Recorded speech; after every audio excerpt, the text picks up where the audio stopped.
Okay, well, welcome everybody to this webinar about smart cities, IoT, AI, and blockchain use cases by Nathalie Venema. I'm Stefan. I will be your host today from Exin. And before we start, I have just a couple of smart remarks. If you see on the right in your bar, you will have a tab called Questions.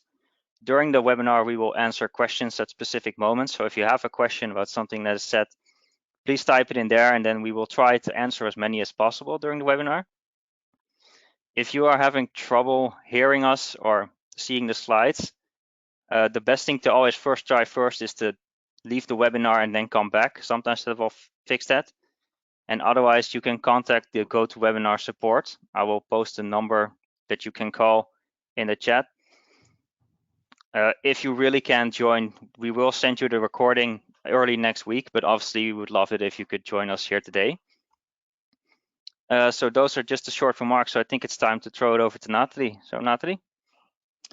Yes, Stefan, thank you very much. Welcome everybody from, in my case, The Hague, the Netherlands. I'm going to talk today about IoT, AI, and blockchain use cases within Smart City with you guys. I'm looking forward to it. It's going to be fun. And as Stefan said, if you have any questions, I love to answer questions during the presentation, not the end. So if you type in your questions, Stefan will ask them to me on a good timing for me. So then we'll start. This is me. I am currently the coordinator of the Urban Data Center of the Municipality of The Hague in the Netherlands. And I help the Municipality of The Hague with to work as data-driven as possible. That's my job. I was for 9 years an independent public innovation consultant, and I've been and I am owner of BeChainWise, a blockchain consultancy. I am a very experienced blockchain basics and smart contracts trainer, and I described more than 50 blockchain use cases for the local Dutch government. So I think I can tell you something about IoT, AI, and blockchain use cases. If we look at the program today, I have to admit, I am from the Netherlands, and this webinar will have a very European view on smart cities. But if you have to add a use case or something very striking of a use case you know of anywhere else outside of Europe, I'm really keen to know. So put that in those this question box.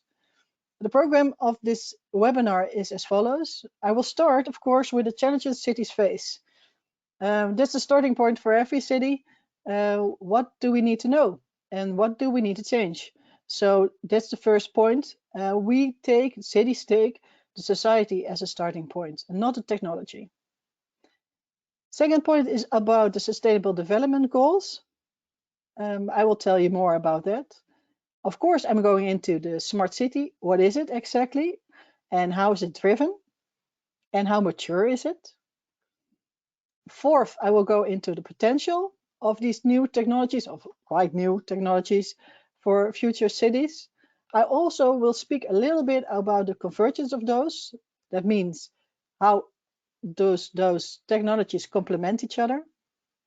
But most of all, I will go into the use cases of the smart city. And there are dozens, really a lot of use cases. And I've taken 3 teams in which I go in further into some of the use cases. So stay with me. I will try to speak as clear as possible. If you don't understand something, just let me know. Let Stefan know. Well, first of all, the challenges that cities face. Of course, you probably all know that it's getting a really crowded earth. And not only the earth is getting crowded, the cities as well.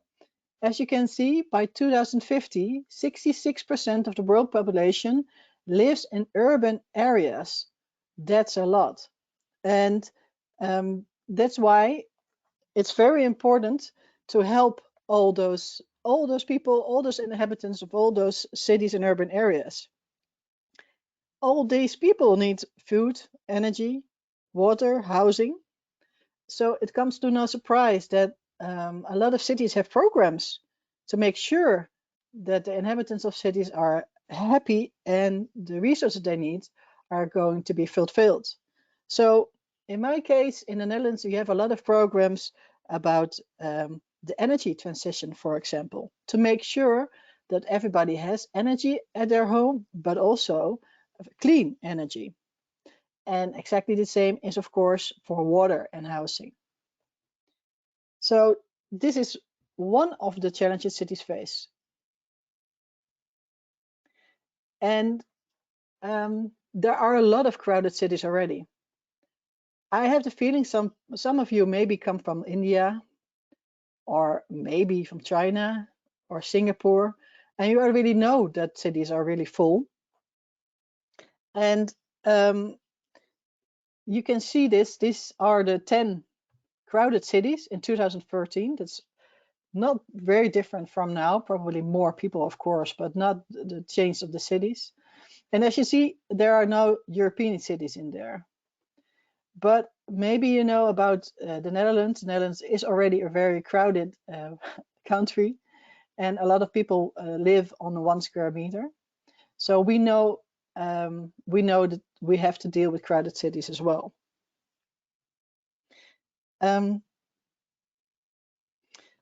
What happens in crowded cities? Of course, you have the consequences of a crowded city is congestion, a lot of traffic, a lot of pollution, a lot of noise, and a lot of waste. This is, by the way, the city of Moscow.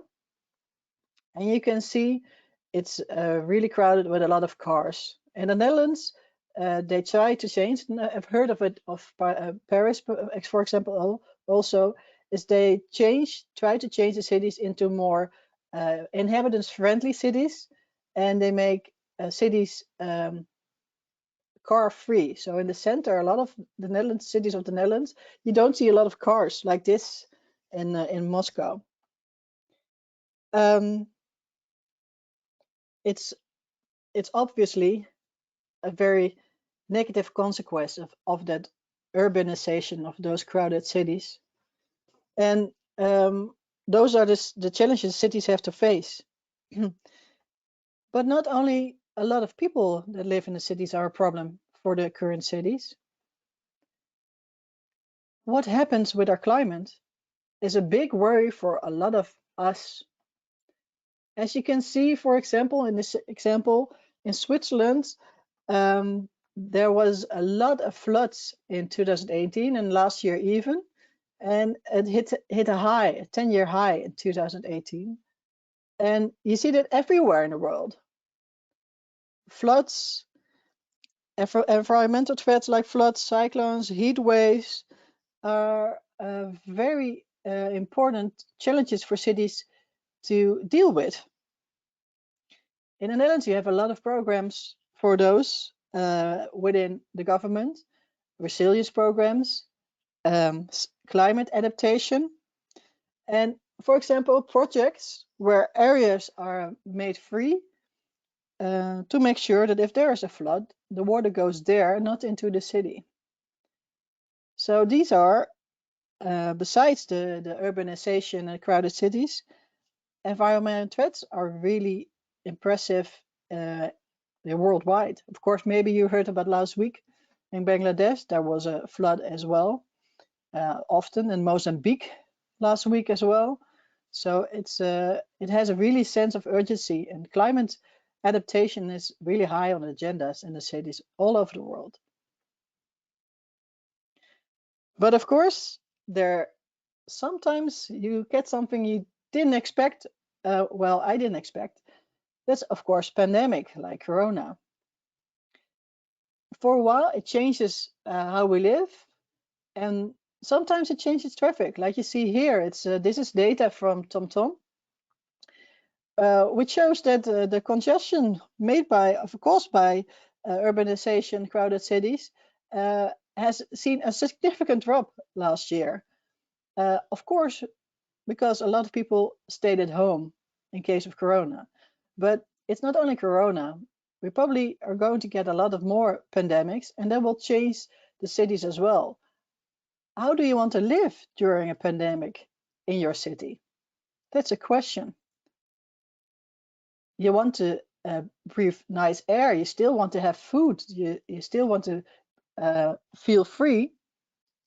And for example, here in the Netherlands, we have temporarily a lockdown. Everybody works at home, and it's really nice to live in a city where you can walk around and not have cars, for example. So the consequences of pandemics are huge, also for cities.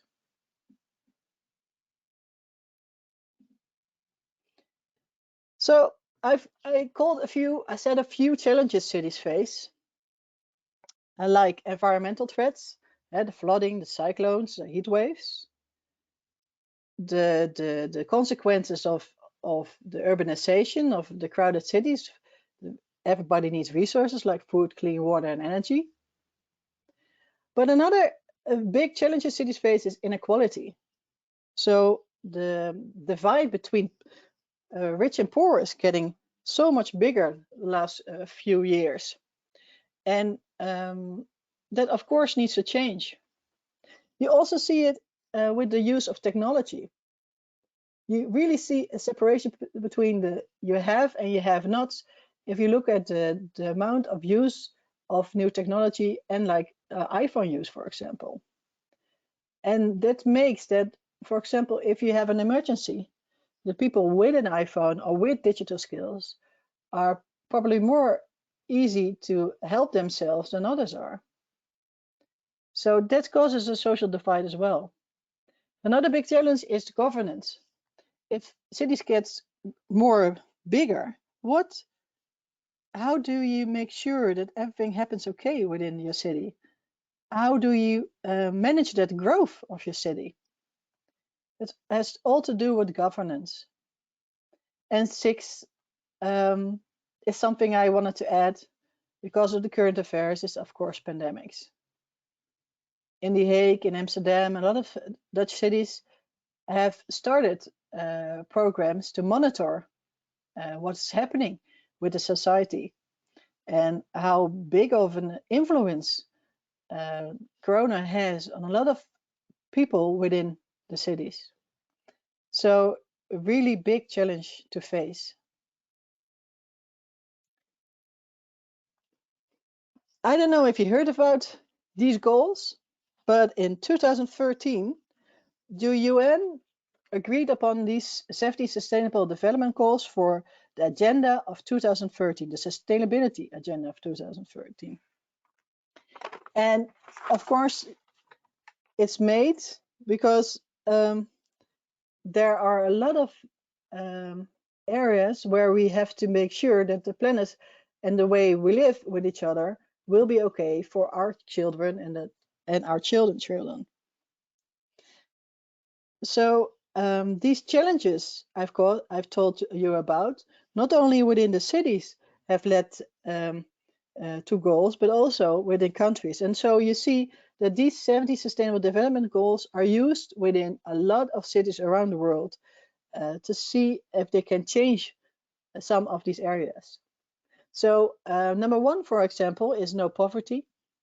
Number two, zero hunger, good health and well-being, quality of education, clean water, sanitation, affordable and clean energy, reduce inequalities, that's 10, climate action, life below water. You can all understand that these goals are very important to live, to make sure that we still have a planet within 15 to 15 years where we can live with each other on a very comfortable way and a healthy way. And I noticed I wanted to add these because smart city has a very technological push, and technology is still a means to an end. The end is, of course, no poverty, for example, and no hunger and quality of education. So if you're working for a company and you're working on smart city, you have to realize yourself it's not about the technology, it's about our society. It's how we want to live with each other and how we want to see each other. So about norms and values within your society. So a lot of smart city projects take these 17 Sustainable Development Goals of the UN, United Nations, as a goal. And you see a lot of use cases around them as well. So what is a smart city actually? A smart city is a smart city uses technology to improve the lives of citizens and enhance the quality and performance of urban services like energy and transportation. I really want to stress that it's about the quality of life for everybody. It's not just about the technology, it's about the quality of life of everybody who lives in it. But if you look at a kind of way to define smart city, you can consider a city to be smart when it can collect and analyze mass quantities of data from a wide variety of industries, from urban planning to garbage collection. And in a smart city, a complex network of interconnected sensors, devices, and software must be built and maintained.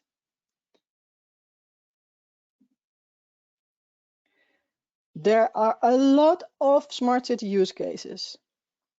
And you can imagine a lot of startups see the potential of all these use cases and start a company. And a lot of companies use these smart city use cases to try to sell their products. And of course, that's fine. That's how an economy and a market works. But I want to make sure that you know that a lot of those smart city use cases are not driven by government. A lot of them are driven by the market, by companies, by the profit sector. A lot of governments don't have the money to implement very new, expensive technology. But what you do see happen is a lot of smart city expo, for example, congresses about it. And yeah, you know, of course, the big ICT companies, you all probably do, and who are really interested in this market. And why do I say that? It's because the spending on smart city is getting bigger every year. According to this stuff, it was about 608 billion in 2019, and it will be more than 1 trillion billion US dollars in 2025. And we're not yet there yet. Smart city has just begun. And it's really a growth market. And what you see in Europe is that you have a lot of field labs, a lot of experiments. And if you look at the world, the maturity, I mean, where smart city technology has been implemented or not, is very different. If I speak for Europe and mainly for what I know of most of is the Netherlands, there are a lot of experience in field labs, but mainly to look at what the ethical consequences or legal consequences are of smart city, and what the inhabitants, the citizens, if they like it or not, if it's really added value for the citizens. That's the way government and local authorities look at smart city in the Netherlands. Does it take into account the privacy, for example? But if you look at other cities, I've named a few on this slide. And for example, Dubai has a totally different government, it's different organized, and smart city projects are far more mature and implemented there than, for example, here in The Hague. And that has nothing. Also, something else is a reason why it's that, because we have a lot of legacy, old systems that work okay, but aren't a good fit with smart city, but we still have them. So what are we going to do with all those legacy systems? Are we going to replace them? Well, if you're going to replace them, you know it costs a lot of money. And of course, a lot of governments have budget costs. So what you see in countries where you have a green field, that's an area which is called where you can start off fresh, you can see a lot of smart city implementation, like Dubai, but also Hong Kong and Singapore are known for it.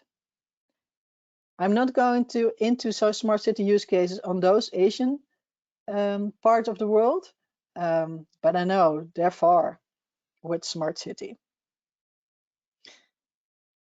So it is a growth market, and that's what I wanted to say. Now I wanted to go into the potential of these technologies. And I want to make sure that everybody can follow me fine. Stefan, are there any questions till now? No, so far everything is clear. Everything is clear. Okay. Yes. Then I will continue. First of all, IoT.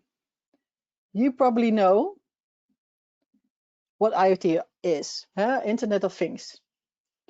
So devices, smart devices like sensors and cameras, it can be connected to the internet. And an example is this highway in LA, Los Angeles, California, US, where they use sensors and closed circuit cameras to monitor the traffic on the highways. Why is it potential interesting? And it's not potential because it's already been used. But if you look at what it can add value for, is that the software, the AI software connected to the IoT devices, can recognize if there is an emergency and can give a sign to the emergency unit to send the police or the ambulance or you name it. And it has the potential to improve the emergency response, therefore. It can react real time. And you didn't have that before IoT. So another example of the Netherlands from IoT is we have a lot of questions about traffic. And for example, Netherlands, we drive a lot of bicycles. Probably you know that. But one of the questions for living in a city in the Netherlands is how fast can I go with my bicycle from one point of the city to another? So as a city, we really want to know where do we need to wait on which traffic light with a bicycle the longest? These questions can be answered by IoT.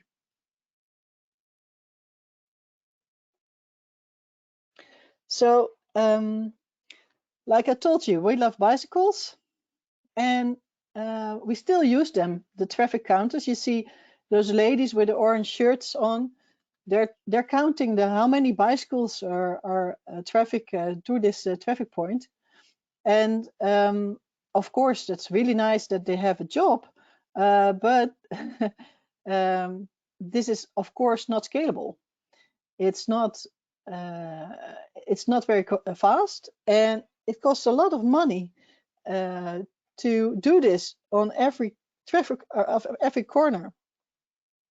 So what the advantage of IoT for cities is that cities can become more agile because they get information, data, real time, and they can react on current situations. And decisions, they can make decisions very quick based on the real-time data. And before that, we were as cities very dependent on historical patterns, projections, and estimates. A lot of policymakers had the feeling that something had to change in the traffic, but they don't know exactly how much or where. But with IoT, you can measure that very, very fine and very, very nice. So for policymakers, IoT can be a real solution to work data-driven and become, as a city, truly data-driven. And it gives you the opportunity as a city to deliver high-quality services. The potential of artificial intelligence in achieving the sustainable development goals, the goals I've mentioned earlier. Have you seen this chart? You see that the left side, is about the positive impact of AI on society, environment, economy. And the right side is about the negative impact of AI, artificial intelligence, on society, economy, and environment. And you see that AI can have a very positive impact on society and environment. Of course, by playing an enabler role, not to change environment itself, but to help improve the environment. If you look at the positive impact of artificial intelligence, you can see that 100% is, for example, Sustainable Development Goal number 1, poverty, the red one. AI can improve that by enabling to see where poverty where the most poor people live, and help them, track them down to help them.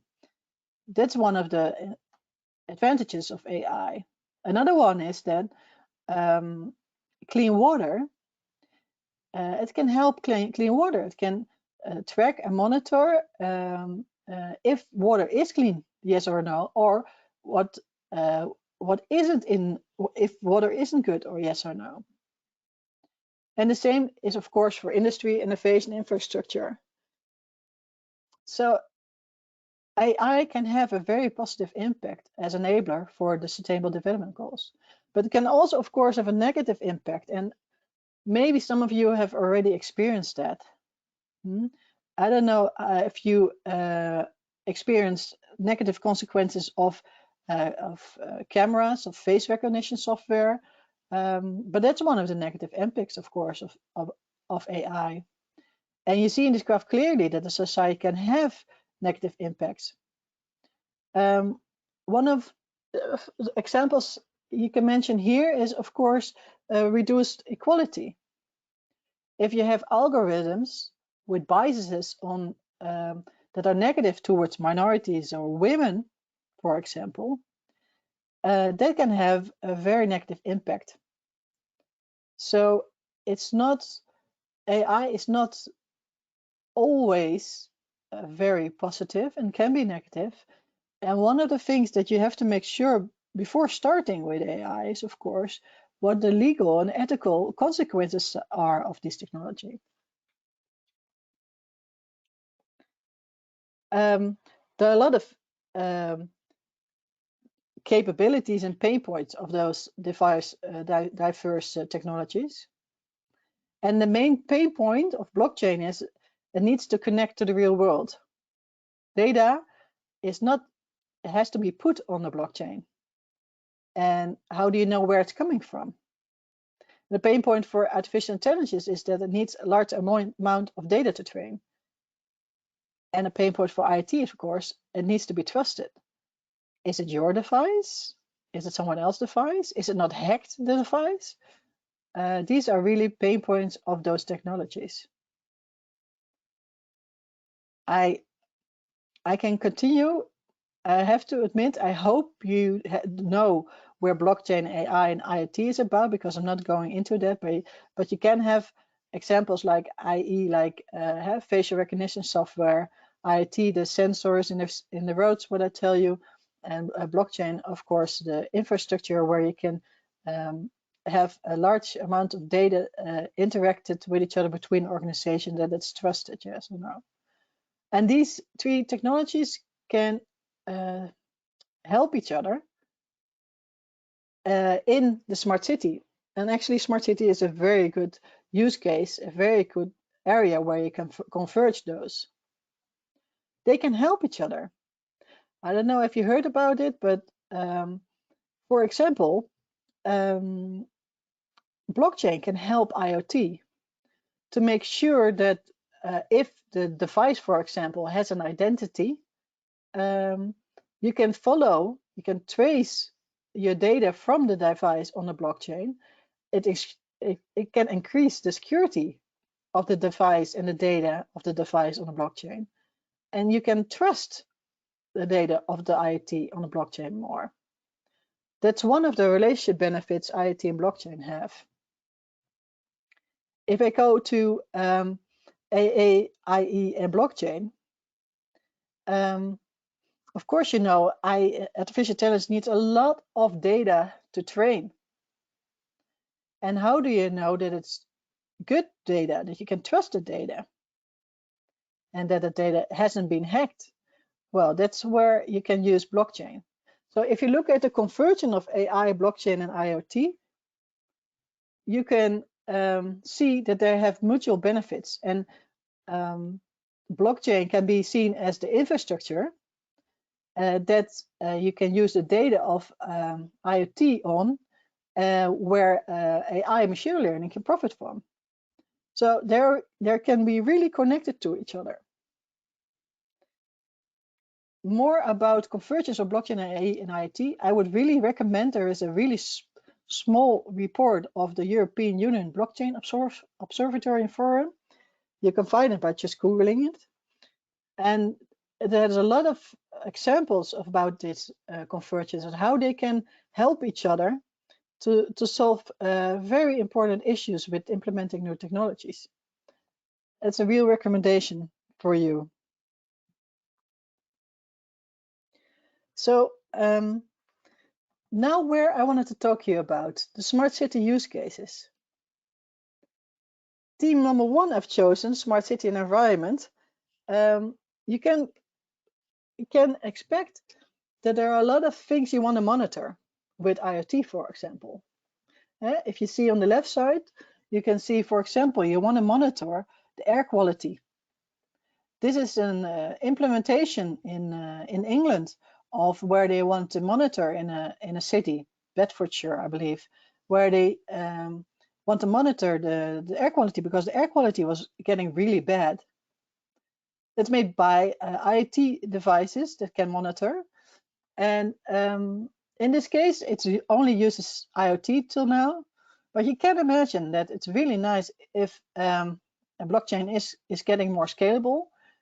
You can make sure that the data from the IoT device is secure by putting it on the blockchain, and then you can do analytics or machine learning AI on those air quality to predict when air quality gets bad or not.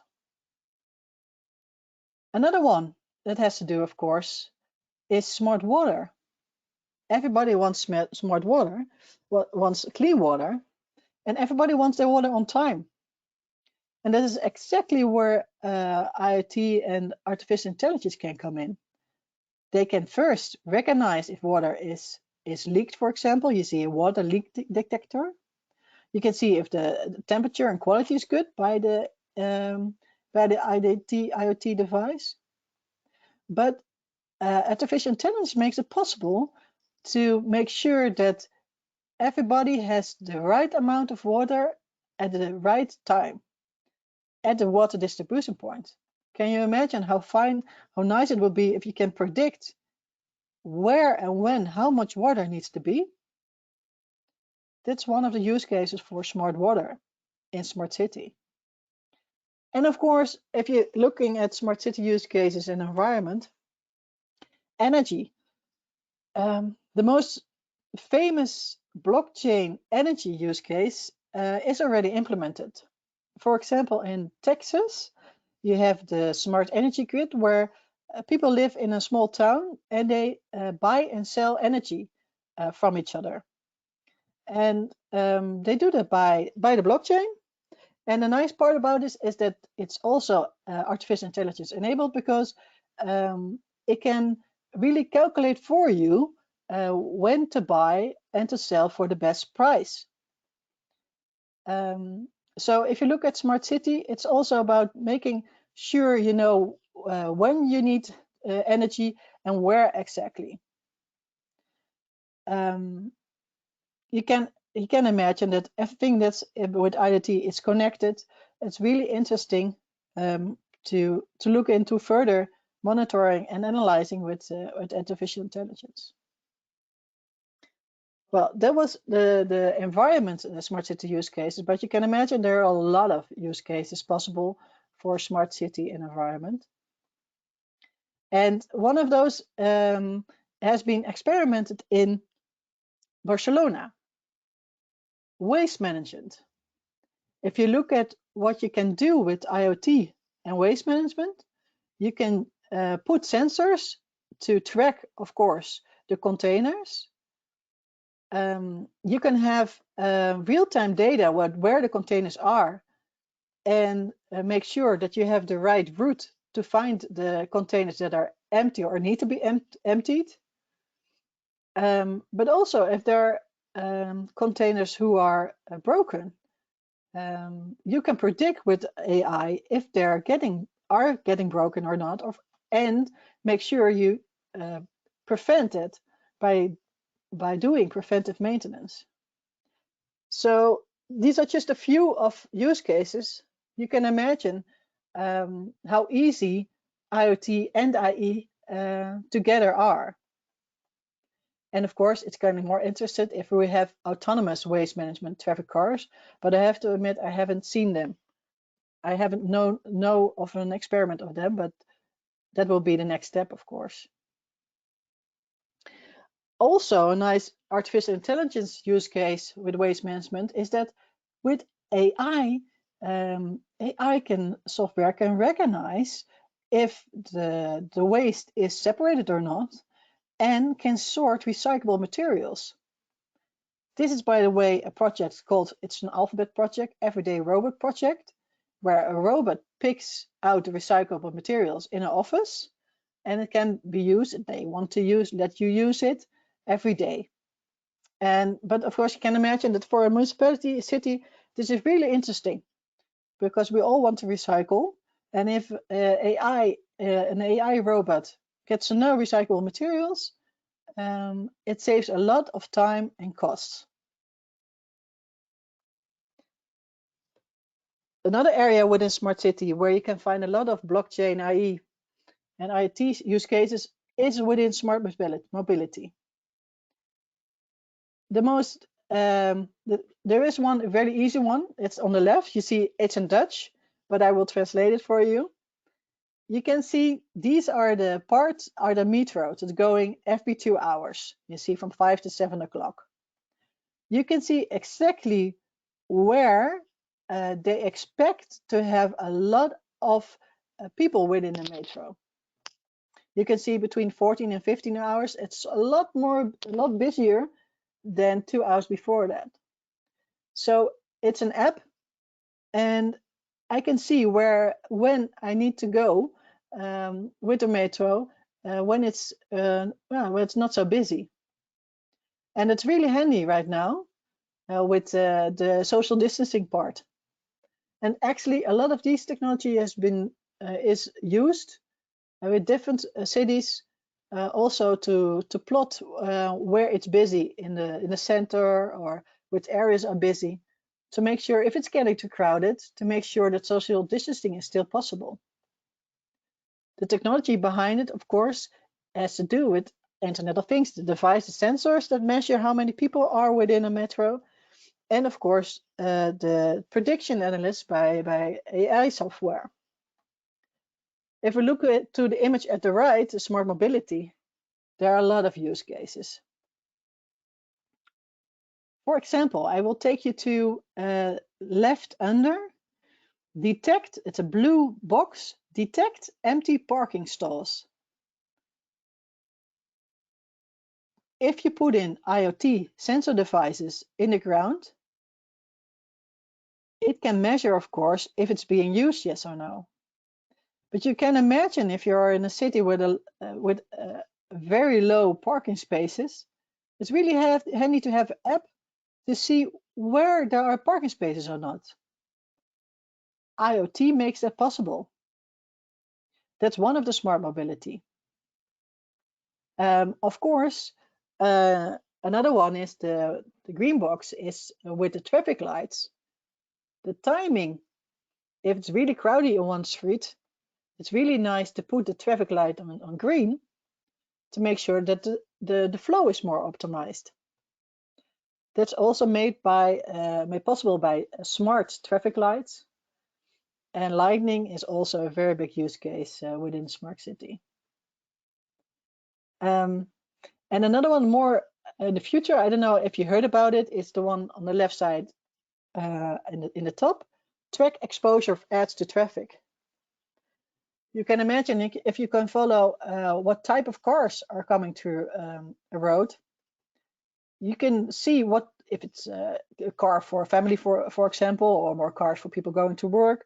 You can put their ads appropriate to the population that's in those cars.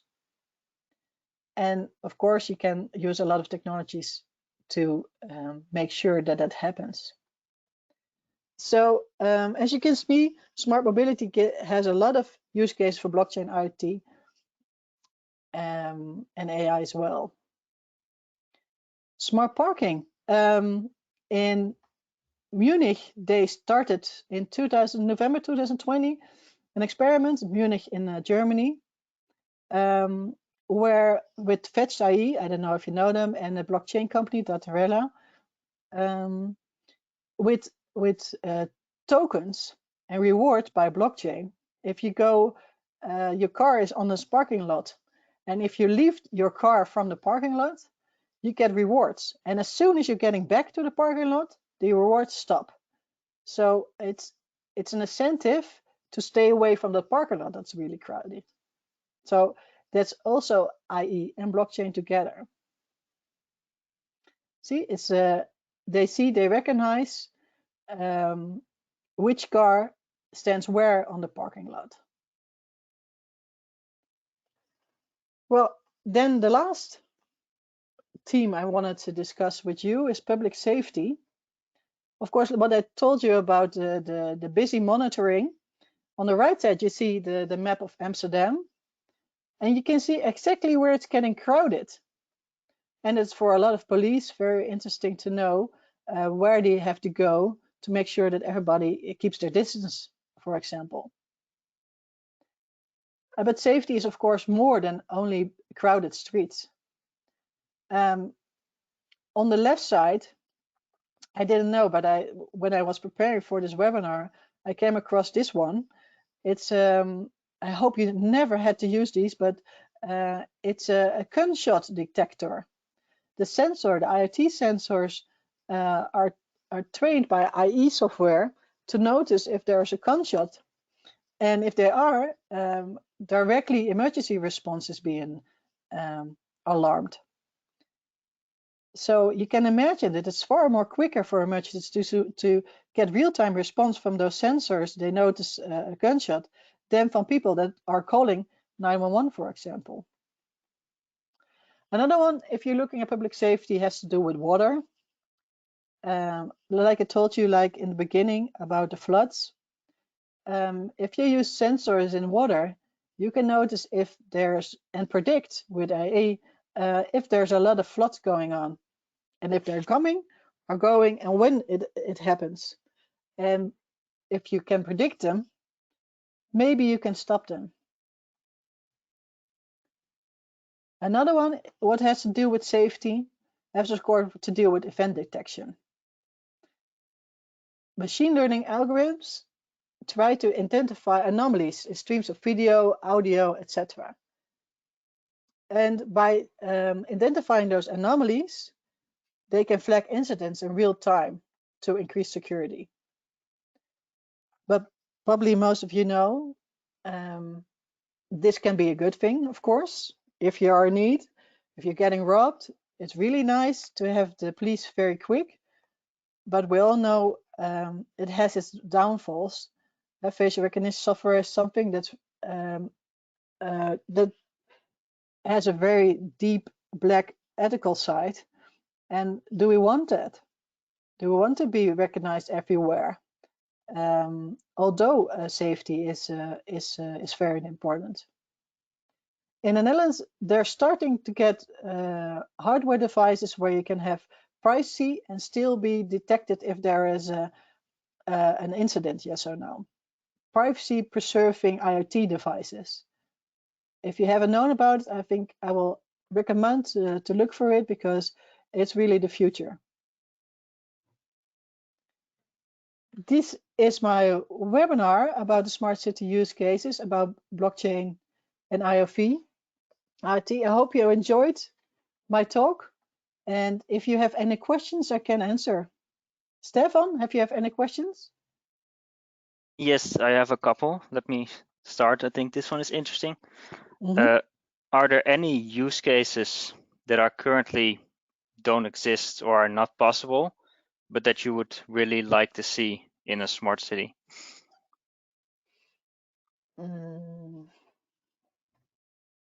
Good question.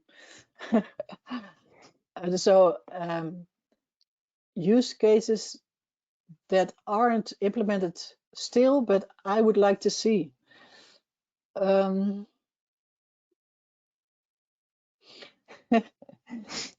I would.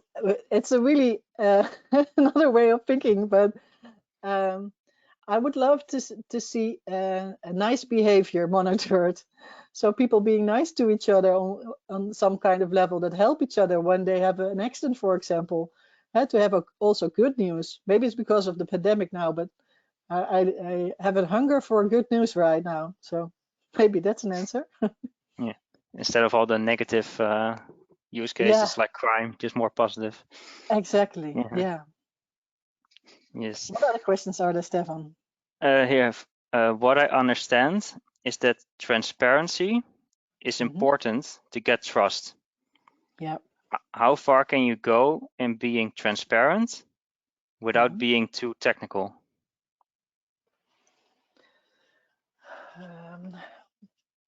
Well, if you I don't know exactly where this question what he's mean, but if you have about if blockchain and transparency, if you can be transparent by technology by using open data, so all the data is you can look into the data, but you can also see the transactions, and with an open public blockchain, that's possible.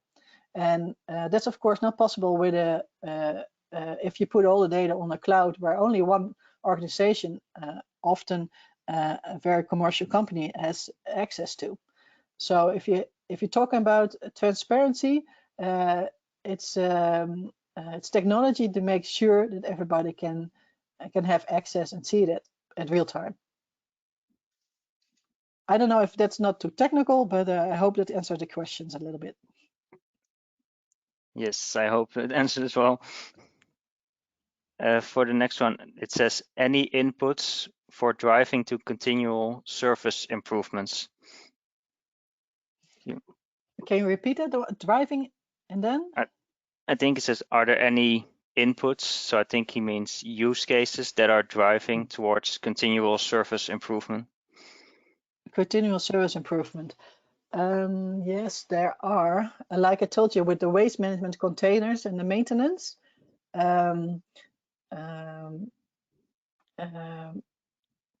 I think I don't know exactly, but I can think of robots that can make lightning, for example, if they have smart lights in the streets, if they get broken, they can send a signal to AI, to robots, and those robots within autonomous vehicles can go and try to repair them. I can see it happening. I don't know if it's happening, if you know what I mean. Okay. How do you prepare the population of a city for accepting smart city? That's a really nice question. Within the Netherlands, I know that there are a lot of gatherings for citizens that come to discuss about what is happening with smart city in their neighborhood. If lights need to be adjusted to smart lights, if there are going to be new sensors of cameras, and what will they do? So what a city definitely has to do is to start a dialogue with the people who live and are facing the consequences of the technology. That's the way it should go, in dialogue. Is that okay, Stefan? Yes, I think. Okay. I mean, I don't know what I they don't know. question, but Okay. I hope they understand. Yes. Yes. Okay. I think we have the final question before we wrap it up. Okay. How do you look at privacy issues within, well, all the technologies? Yeah, good question. I think privacy is very important. I think everybody must make sure they're not being on camera and see and that everybody sees them on camera back. That's why facial recognition software is so controversial, of course, because everybody sees where you're going and where you've been, and I'm personally not sure if that would be a nice case. I can imagine you also want to be private sometimes. So if you look at the European legislation, we of course have the GDPR, and all the technology has to fulfill the GDPR. And that's in Europe the most main part about privacy. It's the most biggest law that adjusts and discusses privacy. It's really, I would really be interested in having a discussion with you guys, probably because you're from all over the world, about this subject, how you're looking into this. But this is, of course, my point of view as a Dutch woman in Europe. So Yes. Stefan, Well, yeah, yes. Thank you very much. you're welcome. Before we leave, I will show my screen for a second. So I want to just mention that if during listening, let me select the thing. Does this work? If during the listening you maybe got interested in learning more about blockchain or IoT or artificial intelligence, we at Axin do have certifications related to this, which are all focused to be very simplistic. Not, simplistic is maybe not the right word, but they are made to be understandable for everybody, regardless of your previous experience or education. So if during this time you were interested in any of those certifications, maybe check out axin.com. We have them individual. We have them also as part of the digital transformation officer. If you are interested in becoming more, maybe further and actually driving a company towards digital transformation, you can maybe check out if you want to learn more. And then, yeah, for now, I want to thank you, Natalie, for giving this webinar. You're welcome. And of course, I want to thank everybody who attends and who asks questions. I wish you all a very nice day for the rest of the day. Bye. Bye. Thank you, everybody. Have a good day.